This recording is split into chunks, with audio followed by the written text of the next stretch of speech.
शहादा शहरात सातत्याने खंडित होणाऱ्या वीज पुरवठ्याच्या समस्येवर तोडगा काढण्यासाठी विद्युत वितरण विभागाच्या कार्यालयात अधिकारी आणि शिष्टमंडळाची दुसरी संयुक्त बैठक पार पडली। ज्येष्ठ नेते डॉक्टर कांतीलाल टाटिया यांच्या मार्गदर्शनाखाली झालेल्या बैठकीत सकारात्मक चर्चा झाली। शहरातील ज्या भागांमध्ये वारंवार वीज पुरवठा खंडित होतो त्या ठिकाणी प्राधान्याने विद्युत यंत्रणा सुधारण्याचे काम सुरू करण्यात आले आहे। या अंतर्गत अतिरिक्त 10 ट्रान्सफॉर्मर आणि 20 एसीबी युद्ध पातळीवर बसविण्यात येणार असून काही भागातील अतिरिक्त विद्युत भारही कमी केला जाणार आहे। आवश्यक यंत्रणा एका महिन्यात कार्यान्वित करून वीज पुरवठ्याची समस्या सोडविण्याचे आश्वासन विद्युत वितरण विभागाच्या अधिकाऱ्यांनी दिले। यासाठी नागरिकांनी व वीज ग्राहकांनी सहकार्य करावे असे आवाहन करण्यात आले। बैठकीस कार्यकारी अभियंता योगेंद्र प्रसाद, उप अभियंता पुष्पेंद्र पाडवे यांच्यासह शिष्टमंडळाचे सदस्य उपस्थित होते।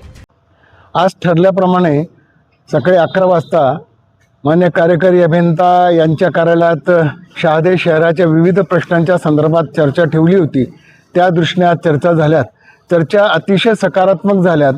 त्यांना दिलेल्या जबाबदारीप्रमाणे आणि जनतेने केलेल्या तक्रारीप्रमाणे त्यांनी शहरातले 19 डीपीआय ज्या आहेत ज्या ओव्हरलोड असल्याचं त्यांनी कबूल केलं।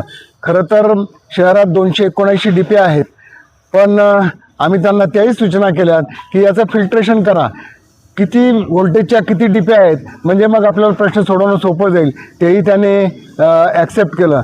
आजच्या घडीला आपल्याजवळ जो मटेरियल अवेलेबल आहेत त्या दृष्टीने 10 अशा डीपीआय आहेत की ज्यांचं व्होल्टेज खूप ओव्हरलोड असल्यामुळे तिथं आपल्याला डीपीआय देणं खूप गरजेचं आहे। असे 10 आपण ठिकाणं निवडलीत प्रायोरिटीनं आणि त्या ठिकाणी ते या महिन्याभरामध्ये काम करणार आहेत। याशिवाय या शहरामध्ये जेव्हा लाईट जातात तेव्हा एबी स्विचची कमी असल्यामुळे खूप मोठा एरिया आपल्याला लाईटने बंद करावा लागतो, तेव्हा तातडीने 11 एबी स्विच बसवण्याच्या संदर्भातनं वेगवेगळ्या फिटरवर तेही या 13-14 तारखेला त्यांनी कबूल केलेलं आहे।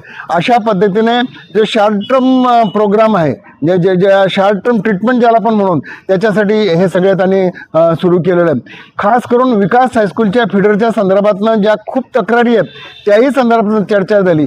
त्या संदर्भातनं तिथला जो लोड आहे तो दुसरीकडे आपल्याला डायव्हर्ट करण्यासाठी काय करता येईल त्याही संदर्भातनं या ठिकाणी अतिशय चर्चा झाल्यात आणि त्याही बाबतीत त्यांनी निर्णय करण्याचं त्यांनी आश्वासित केलेलं आहे। लॉंग टर्म ज्या काही आपल्या शहादे शहरासाठी ज्या काही गोष्टी करायच्या आहेत त्याच्यात 33 केवीचे जे सेंटर आहे ते 33 केवीचे 1 तर फेब्रुवारीपर्यंत पूर्ण होईल असं त्यांनी सांगितलं मोहिद्याचं। आणि दुसरं जे सेंटर आहे ते आता जे जुनं सेंटर आहे त्याच्या शेजारी होणार आहे, त्याची मंजुरी आहे, त्याचा कॉन्ट्रॅक्ट पण नक्की झाला, परंतु जागेच्या संदर्भातनं अजून त्यांना ती परमिशन मिळालेली नाही।